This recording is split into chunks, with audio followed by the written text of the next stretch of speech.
Sejam bem-vindos. Bom dia, são 10 horas e 16 minutos, está começando mais um Cafundó do Brejo aqui Capela na sua FM. Capela FM. Quem está aqui juntamente com você nessa manhã do dia 1º de dezembro de 2012 é o seu amigo PJ e ao seu lado, ao meu lado, é claro, meu amigo JB dá os seus cumprimentos. Um abraço aí a todos os ouvintes da Rádio Capela FM. No nosso programa sábado passado, com sucesso, fala aí PJ. Com certeza, a repercussão foi grande, tá? Um grande abraço para você que está na sintonia, obrigado pela sua sintonia, obrigado pelas considerações. 105,9 é a Rádio Capela FM. Vamos de alô, grande JB.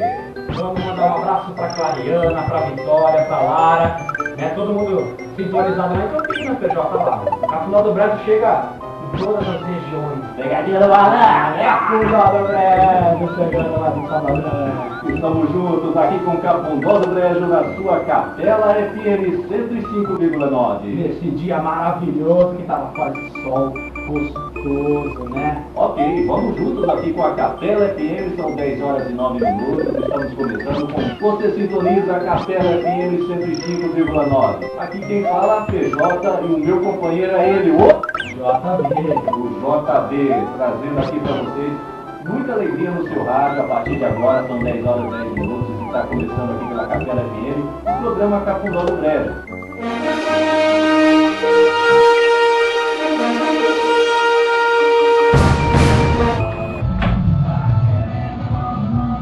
É só assim que dá pra...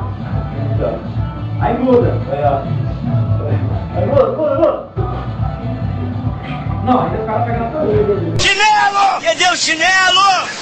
Cadê o chinelo? Chinelo! Cadê o chinelo? Chinelo! Cadê o chinelo? Vou mergulhar! Chinelo! Essa foi então a entrevista aqui com o Anderson Silva, o Spider, aqui exclusivamente para o Cafundó do Brejo, aqui na Capela FM. Gostou? Opa, JB. Já chegou no meio. Sou eu, PJ. Derrou.